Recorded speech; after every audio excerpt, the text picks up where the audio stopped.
Hello friends, இந்த video உங்களுக்கு ஒரு இன்ட்ரெஸ்டிங்கான வீடியோவாக இருக்குமான்னு தெரியல. பட் இந்த வீடியோவை நான் ஒரு இன்ட்ரெஸ்டிங்கான வீடியோவாகவும் கொடுக்கணும்னு சொல்லிட்டும் நினைக்கல.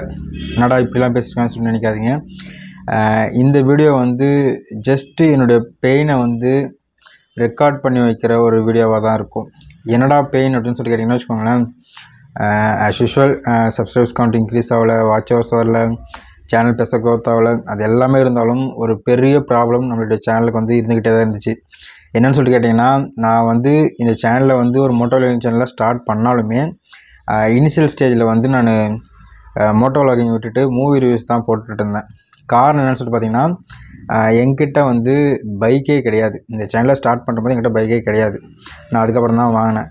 அந்த பைக் வாங்குற வரைக்கும் நம்ம சேனல் அது ஆக்டிவாக இருக்கிறதுக்கோசரம் மூவி ரிவ்யூஸ் நான் போட்டுட்ருந்தேன். தென் அதுக்கப்புறம் இல்லை, மூவி ரிவ்யூ நம்மளுடைய வேலை கிடையாது, நம்ம மோட்டோ விளாகிங் தானே பண்ணணும்னு சொல்லி ஸ்டார்ட் பண்ணோம், நம்ம எதுக்கு மூவி ரிவ்யூ பண்ணணும்னு சொல்லிட்டு நான் மூவி ரிவ்யூ விட்டுட்டு பைக்கை கஷ்டப்பட்டு டியூவில் தான் வாங்கினேன். வாங்கிட்டு நான் இது மோட்டோ விளாகிங் ஸ்டார்ட் பண்ணிட்டு மூவி ரிவ்யூ விட்டுட்டேன். இருந்தாலும் எனக்கு ஜென்ரலாகவே இது மூவிஸோ ஆக்டர்ஸ் ஆக்டிங் இதெல்லாமே ரொம்பவே பிடிக்கும். ஸோ அதனால் அடிக்கடி இந்த படங்கள் பார்க்குறது, அதை இது யூடியூப்பில் ஷேர் பண்ணுறது, அது மாதிரி இது பண்ணிகிட்டு தான் இருந்தேன். அந்த மாதிரி பண்ணிகிட்டு இருந்தபோது மார்க் ஆண்டனி மூவி நீங்கள் பார்த்துருந்தா தெரிஞ்சிருக்கும். நான் மூவிக்கு போகிறத பற்றி கூட நான் போட்டிருப்பேன். பட் மார்க் ஆண்டனி மூவிக்கு அடுத்து நான் மூவிக்கு போகிறத பற்றி நான் போடவே இல்லை. காரணம் என்னன்னு சொல்லிட்டு பார்த்தீங்கன்னா, மார்க் ஆண்டனி இதில் நான் தியேட்டர் எக்ஸ்பீரியன்ஸுக்கு ஒரு ஷார்ட்ஸ் அப்லோட் பண்ணியிருந்தேன். இத்தனைக்கும் அந்த ஷார்ட்ஸுக்கு ஜஸ்ட் ஒரு 1K வியூஸும், அது சப்ஸ்கிரைபர்ஸ் கூட யாரும் அதை பார்த்துட்டு எனக்கு இன்க்ரீஸ் ஆகலை. ஓகேங்களா? பட் அதில் நான் பண்ண ஒரு தப்பு இருக்குது, நானே ஒத்துக்கிறேன். கண்டிப்பாக அது தப்பு தான், நான் அதை பண்ணியிருக்கக்கூடாது.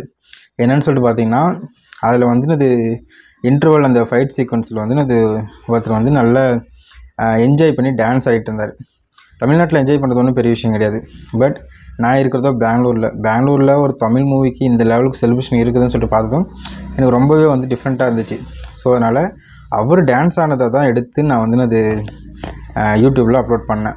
பட் நான் பண்ண தப்பு என்னென்னு சொல்லி பார்த்தீங்கன்னா, அதில் ஒரு 3 to 5 செகண்ட்ஸ் விஷாலோடைய ஃபேஸும் எஸ்ஜே சூர்யாவுடைய ஃபேஸும் ரிவீல் ஆச்சு. ஸோ ரிவீல் ஆனதுனால இத்தனைக்கும் நான் என்ன பண்ணணும்னு வச்சுக்கோங்களேன், ஷார்ட்ஸ் அப்லோட் பண்ணுறது டைரெக்டாக அப்லோட் பண்ண மாட்டேன். ஃபஸ்ட்டு ஷார்ட்ஸை அது யூடியூப்பில் அப்லோட் பண்ணிவிட்டு ப்ரைவேட்டில் போட்டுருவேன். ப்ரைவேட்டில் போட்டுரும் போதே அதில் என்னென்ன ப்ராப்ளம் இருக்குன்றதை அதை காட்டிடும். அதுக்கப்புறம் நான் அது ப்ராப்ளம் எதுவும் இல்லைன்னா அதை பப்ளிஷ் பண்ணுவேன், இல்லைனா அப்படியே டெலிட் பண்ணிவிடுவேன். இதை நான் அப்லோட் பண்ணி ஒரு 1 டே பக்கம் நான் பப்ளிஷ் பண்ணவே இல்லை. பப்ளிஷ் பண்ணாத போது வரைக்கும் அதில் எந்த ஒரு நோட்டிஃபிகேஷனுமே வரல. பப்ளிஷ் பண்ணிவிட்டு கூட ஒரு 6 ஹவர்ஸ்க்கு எந்த ஒரு நோட்டிஃபிகேஷன்ஸுமே வரல. பட் 6 ஹவர்ஸ்க்கு அதுக்கப்புறமா தான் ஒரு பெரிய இடியே வந்துச்சு. என்னென்னா, யூஸ்வலாக இந்த மாதிரி ஒரு ஆடியோவோ வீடியோவோ எடுத்து போடும்போது காப்பிரைட்ஸ் கிளைம் கொடுப்பாங்க. அதை ஆஸ் யூஸ்வல் தான், எனக்கு நிறைய வீடியோவுக்கு கிளைம் இருக்குது. ஓகேங்களா? பட் இந்த டைம் எனக்கு கிளைம் கொடுக்கல, காப்பிரைட் ஸ்ட்ரைக்கே கொடுத்துட்டுருந்தாங்க. எனக்கு அது அந்த நிமிஷம் எப்படி இருந்துச்சுன்னு சொல்லிட்டு என்னால் எக்ஸ்பிளைன் கூட பண்ண முடியாது. அவ்வளோ பெயின்ஃபுல்லாக இருந்துச்சு. ஏன்னா காப்பிரைட் ஸ்ட்ரைக் கொடுத்துட்டாங்க. அதை நம்ம மெயில் பண்ணியோ இல்லை ரெக்வஸ்ட் பண்ணியோ அதை கிளைம் ரிமூவ் பண்ண முடியாது. ஏன்னா வச்சுக்கோங்களேன், அவங்களாம் பெரிய இடம், நம்ம அவங்க ஒன்றுமே பண்ண முடியாது.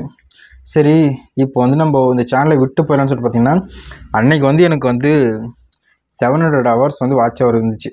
ஓகேங்களா? 700 ஹவர்ஸும் ஒரு 400+ சப்ஸ்கிரைபர்ஸ் இருந்தாங்க. நீங்கள் ஒரு பெரிய யூடியூபருக்கோ இல்லை நல்ல ஒரு ஃபேமில் இருந்து யூடியூப் சேனல் ஸ்டார்ட் பண்ணி இன்றைக்கி இது நல்ல க்ரோத்தில் இருக்கிற யூடியூபர்ஸ்க்கோ அது பெரிய விஷயம் கிடையாது. ஆனால் யூடியூப் ஒரு சோஷியல் மீடியாவுக்கு இப்போ தான் புதுசாக இன்ட்ரடியூஸ் ஆகி பேசும்போதே கஷ்டமாக இருக்குது. சோஷியல் மீடியாவுக்கு புதுசாக இன்ட்ரடியூஸ் ஆகி நம்ம இன்றைக்கி தான் க்ரோத் ஆகிட்டு இருக்கும்போது எனக்கு அந்த 400 சப்ஸ்கிரைபர்ஸும் 700 ஹவர்ஸ் வாட்ச் ஹவர்ஸும் ரொம்ப பெரிய விஷயமா இருந்துச்சு. ஸோ என்னால் ஒரு செகண்டில் அதை தூக்கி போட்டு போக முடியல. அன்னையிலேருந்து பார்த்து பொறுமையாக இதுக்கு மிச்சம் நம்ம இந்த மிஸ்டேக்ஸை நம்ம திரும்ப பண்ணிடக்கூடாது அப்படின்னு சொல்லிட்டு பொறுமையாக அது வீடியோஸ் அது ரெக்கார்ட் பண்ண ஆரம்பித்தேன். ரொம்ப டிலேவாக போட்டிருப்பேன், ரொம்ப அது பார்க்குறவங்க இன்ட்ரெஸ்டிங்காக இருக்காத மாதிரி போட்டிருப்பேன். காரணம் என்ன வச்சுக்கோங்களேன், இப்போ நான் எக்ஸ்ட்ரா சவுண்ட்ஸ் ஆட் பண்ணி கிளிப்ஸ் ஆட் பண்ணி போடுற போது எங்கே அதுக்கும் வந்து ஒரு ஸ்ட்ரைக் வந்துடுமோ அப்படின்ற ஒரு பயம் இருந்துச்சு. இன்றைக்கி வந்து ஏன் இதை பற்றிலாம் உங்கள்கிட்ட பேசணும்னு வச்சுக்கோங்களேன், இந்த நாள் இந்த டைம் நீங்கள் இந்த வீடியோவை பார்த்துக்கிட்டு இருக்கும்போது நம்மளுடைய காப்பிரைட் ஸ்ட்ரைக் வந்து எக்ஸ்பிரே ஆக போகுது. ஸோ இதுக்கு மிச்சம் நம்ம சேனலுக்கு எந்த ஒரு ப்ராப்ளமுமே கிடையாது. இனிமே நாம்ளும் அந்த மாதிரி கண்டென்ட்டை நம்ம சேனலில் பண்ண போகிறது கிடையாது. ஸோ இனிமேல் நம்ம ஃப்ளோவில் போகலாம்.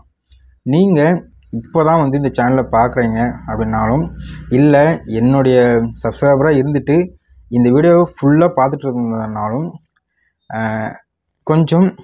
இன்னும் கொஞ்சம் எக்ஸ்ட்ராவாக ஷேர் பண்ணி சப்ஸ்கிரைப் பண்ண சொல்லுங்கள். ஏன்னா நம்ம ஆல்மோஸ்ட் வந்து நம்ம சேனல் ஆரம்பித்து 1 இயரை நெருங்க போகிறோம். பட் ஆனால் இன்னமும் ஒரு 1K சப்ஸ்கிரைபர்ஸ் கூட வரல. சப்ஸ்கிரைபர்ஸ் கூட எனக்கு இன்றைக்கி மேட்டர் இல்லை. ஆனால் நம்மளுடைய சேனலுக்கு வந்து வாட்ச் ஹவர்ஸ் வந்து இன்க்ரீஸ் ஆகலை. மானிட்டேஷன் ப்ராசஸுக்கு வந்து இந்த வாட்ச் ஹவர்ஸ் வந்து ரொம்ப ஒரு பெரிய ரோல் வந்து ப்ளே பண்ணுது. ஸோ அந்த டாஸ்க்கை வந்து கம்ப்ளீட் பண்ணுறதுக்கு நீங்கள் தான் எனக்கு ஹெல்ப் பண்ணணும்.